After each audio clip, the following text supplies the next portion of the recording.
Bu Xayrulla Asadov. U 37 yoshda. Aslida u oddiygina kitob sotuvchisi, biroq bu yerdagilar uni nimagadir tirik kitob deyshadi. Bu ham bejizga emas. Eng buyuk ne'mat ilm. Olib ketasiz o'zingiz bilan. Kitoblarda yoziladi, donolar kam adashadilar. Nodonlar ko'p adashadilar.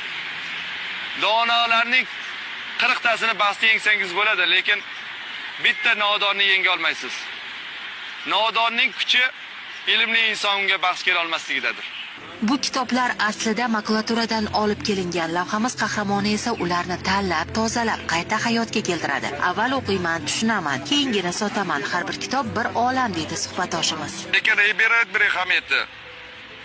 Men institut ta'limini kutubxonadan tekinga oldim. Ilm qolipga solib bo'lmaydi. Ilm u tarqaladi. Ular ilmni qolipga solmoqchi bo'lishadi. Qanaqa qilib qolipga solasan, quyoshni qolipga solib bo'ladi.